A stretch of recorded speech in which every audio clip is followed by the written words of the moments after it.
दोस्तों, पिछले लोकसभा चुनाव में नरेंद्र मोदी और उनकी सरकार का नारा अब की बार 400 पार का था। लेकिन अफसोस, बीजेपी 400 पार नहीं कर पाई। बीजेपी तो क्या, पूरा एनडीए भी 400 पार नहीं जा पाया। बीजेपी की काफ़ी सीटें घटी और एनडीए और उसके सहयोगी जो दल थे उसकी वजह से बीजेपी की सरकार बनी। नरेंद्र मोदी तीसरी बार प्रधानमंत्री बने। इसे एनडीए की जीत के रूप में देखा जाने लगा, लेकिन अंदर की बात ये थी कि बीजेपी टटोलने भी लगी कि आखिर उसकी सीटें कम की हुई। कुछ प्रमुख बातें जो सामने आई, हालांकि सामने आने के बाद भी कई लोग दबी जुबान से इसे बोल नहीं पाए और बीजेपी के जो आला कमान है वो इसे स्वीकार नहीं कर पाए। और वो बातें ये थी कि कई जगहों पे, जैसे उत्तर प्रदेश में बीजेपी की काफ़ी सीटें कम आई, महाराष्ट्र में काफ़ी सीटें कम आई। ये दो बड़े स्टेट थे जहां बीजेपी बुरे तरीके से हारी। उत्तर प्रदेश में हार का जो कारण था वो बताया जा रहा है कि उत्तर प्रदेश में योगी आदित्यनाथ के मन की बात नहीं सुनी गई। उनकी जो लिस्ट थी कैंडिडेट्स की, उसे दरकिनार किया गया और ऊपर से जेपी नड्डा और कुछ नेताओं ने, कुछ स्थानीय नेताओं ने गठजोड़ कर कुछ ऐसे लिस्ट तैयार की जिनका ज़मीनी स्तर पे हालत ख़राब था। बावजूद इसके उन्हें टिकट दिया गया और यूपी में बीजेपी बुरी तरह से हारी। उत्तर प्रदेश में योगी आदित्यनाथ के अलावा जो दो डिप्टी सीएम बनाए गए, कहा जाता है कि उनका कोई जनाधार नहीं है। सिर्फ आला कमान से, उनके संपर्क की वजह से उन्हें विधायकी का चुनाव हारने के बावजूद केशव प्रसाद मौर्य जैसे लोगों को डिप्टी सीएम बनाया गया। यह भी कहा जा रहा है कि योगी पे दबाव बनाए रखने के लिए, अपनी नज़र बनाए रखने के लिए नरेंद्र मोदी और अमित शाह अपने दो डिप्टी चीफ मिनिस्टर के जरिए योगी पे निगाह बनाए रखते हैं। यूपी में सीटें कम होने का यह भी कारण था कि यूपी में कुछ ऐसे नेताओं को गठबंधन से जोड़ा गया जिन्होंने पानी पी पी के बीजेपी को गाली दिया था, जैसे कि राजभर जैसे नेताओं ने बीजेपी और उसके नेताओं को क्या नहीं कहा। बावजूद इसके उन नेताओं को गठबंधन में रखा गया और इसका खामियाजा ये हुआ कि बीजेपी उत्तर प्रदेश में बुरी तरह हारी। अब बात करते हैं महाराष्ट्र की। चूँकि महाराष्ट्र में भी बीजेपी की सीटें काफ़ी कम आई और अब महाराष्ट्र में विधानसभा चुनाव हो रहे हैं। महाराष्ट्र में भी कहा जा रहा है कि बीजेपी के सीटों के कम होने का जो कारण था वो ये था कि बीजेपी ने अपने एलआई में एक अपने ऐसे पार्टनर को लाया जिसे कुछ दिनों पहले तक वो खुद पानी पी पी के गाली दे रही थी। नरेंद्र मोदी ने खुद अजित पवार पर भ्रष्टाचार के अनगिनत आरोप लगाए थे और बाद में उसी अजित पवार को बीजेपी ने अपने गठबंधन में शामिल किया। आमतौर पे होता यह है कि जो ऊपर बैठे नेता होते हैं उन्हें लगता है कि हम किसी नेता या किसी पार्टी को जैसे ही अपने साथ जोड़ेंगे उनका पूरा वोट बैंक हमारे साथ जुड़ जाएगा, पर ज़मीनी स्तर पे ऐसा होता नहीं है। जब एक अस्वाभाविक गठबंधन होता है तो ज़मीनी स्तर पे कार्यकर्ता बहुत इतनी जल्दी ज़ेलअप नहीं हो पाते हैं जितना कि ऊपर बैठे लोग सोचते हैं। अजित पवार को लेकर भी महाराष्ट्र में कुछ ऐसा ही हुआ और पुनः विधानसभा चुनाव में ऐसा कुछ ही होने जा रहा है। कहीं ना कहीं इस बात से कोई दो राय नहीं रखी जा सकती कि अजित पवार के ऊपर भ्रष्टाचार के गंभीर आरोप लगे, वो इसमें संलिप्त भी हैं, लेकिन चूंकि सरकार में शामिल हैं इसलिए फ़िलहाल राहत में हैं।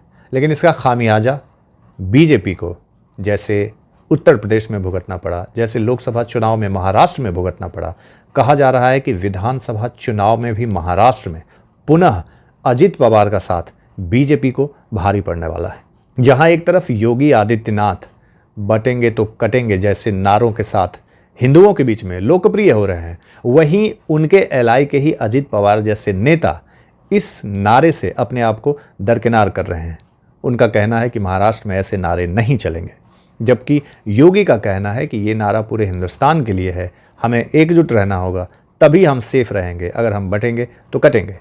एक तो अजित पवार का घटता जनाधार, जब से अजित पवार ने शरद पवार की पार्टी को हाईजैक किया है, कहा जा रहा है कि जो कोर वोटर है वो अजित पवार के साथ नहीं है। सत्ता के प्रभुत्व की वजह से कुछ लोग जरूर दिखते हैं, जुड़े हैं, पर मूल रूप से जो शरद पवार का वोटर है वो उनके साथ ही है। ठीक कुछ इसी तरह का हाल उद्धव ठाकरे और शिंदे के शिवसेना का भी है। फिलहाल तो कई सीटें शिवसेना शिंदे गुट के पास है, लेकिन उद्धव ठाकरे की सीटें भी काफ़ी बढ़ी है और कहा जा रहा है कि बढ़ने वाली है। मूल रूप से ये बात सामने आ रही है कि महाराष्ट्र में अजित पवार का साथ बीजेपी को काफ़ी महंगा पड़ने वाला है। कारण कि जो बीजेपी एनडीए एक अलाई बनाकर महाराष्ट्र में चल रही है, तो बीजेपी के अंदर जो अलाई है उसके लोग ही बीजेपी के नारे और उसके कैंपेन के साथ नहीं है, उससे सहमत नहीं है। इसके साथ ही बीजेपी जिस नवाब मलिक को दाऊद का आदमी और राष्ट्रद्रोही मानती है, उस नवाब मलिक को और उसकी बेटी को अजित पवार की पार्टी ने टिकट दिया है। देवेंद्र फडणवीस इस जुगाड़ में लगे हैं कि किसी तरह हिंदुत्व का परचम बुलंद करके ये जंग जीत ली जाए, लेकिन स्थिति काफ़ी डरावनी है और काफ़ी बीजेपी मैदान में कमज़ोर दिख रही है। और इसका मूल कारण है अजित पवार जैसे दागी नेताओं का साथ। ये भी कहा जा रहा है कि अगर बीजेपी अपने बूते भी चुनाव लड़ती, और कहने को उसके साथ शिवसेना शिंदे गुट था ही, इसके बावजूद जब पूरी सरकार स्टेबल गवर्नमेंट चल रही थी, इनके पास बहुमत का पूरा आंकड़ा था, तो ऐसे में अननेसेसरली अजित पवार को गुट में शामिल करने का कोई औचित्य नहीं था। जरूरत से ज़्यादा सतर्क और सेफ होने की वजह से बीजेपी ने अजित पवार को शामिल किया, ये सोचकर कि शिंदे नेगोशिएट न कर पाए। अगर शिंदे नेगोशिएट करने लगे या शिंदे अपनी बातों से मुकरने लगे, अड़ने लगे, तो हम अजित पवार के साथ सरकार को कंटिन्यू करेंगे। लेकिन अगर पुरानी बातों को देखी जाए तो उद्धव ठाकरे से बीजेपी का अलगाव इसी बात पर हो गया था कि मुख्यमंत्री बीजेपी का होगा। लेकिन रिजल्ट क्या हुआ? जब शिवसेना टूटी, बीजेपी ने पुनः शिवसेना का ही मुख्यमंत्री बनाया, और सबसे बड़ी पार्टी होने के बावजूद भी बीजेपी अपना मुख्यमंत्री नहीं बना पाई। जो देवेंद्र फडणवीस बीजेपी के मुख्यमंत्री थे, उन्हें उप मुख्यमंत्री पद की शपथ दिलाई गई, और ये सब सिर्फ एक ऐसे पार्टनर को लाने के लिए जिसे बीजेपी भ्रष्टाचार के आरोप के लिए खुद कोस रही थी। तो आप क्या सोचते हैं, क्या अजित पवार के आने से बीजेपी की छवि महाराष्ट्र में धूमिल हुई है? क्या अजित पवार के आने से बीजेपी लेड जो महायुति है उसका ग्राफ बढ़ेगा, या अजित पवार के आने से बीजेपी को डैमेज होगा? महागठबंधन में एक तरह से किसी भी कीमत पे दरार पाटने की कोशिश की गई, और वो फिलहाल वो एकजुट दिख रहे हैं और एकजुटता से लड़ रहे हैं। कई विवाद उनके सामने आए, लेकिन आखिर में उन्होंने सेटलमेंट किया और एकजुट होकर लड़ रहे हैं। लेकिन यहाँ जो महायुति के साथ जो चल रहा है, उसमें ये दिख रहा है कि वो आपस में ही उलझ रहे हैं, लड़ रहे हैं और एक दूसरे से असहमति दिखा रहे हैं। अगर विधानसभा चुनाव में अजित पवार की वजह से बीजेपी की सीटें घटती है, और विधानसभा चुनाव में अगर बीजेपी की एनडीए की सरकार नहीं बनती है, तो ये बीजेपी के लिए एक बड़ा डाउनफॉल न सिर्फ महाराष्ट्र में होगा, बल्कि केंद्र की राजनीति में भी होगा। क्योंकि जिस महाराष्ट्र में आज की डेट में कांग्रेस लोकसभा में नंबर 1 की पार्टी बन चुकी है, वहाँ महागठबंधन को रोकना बीजेपी के लिए एक बड़ी चुनौती होगी।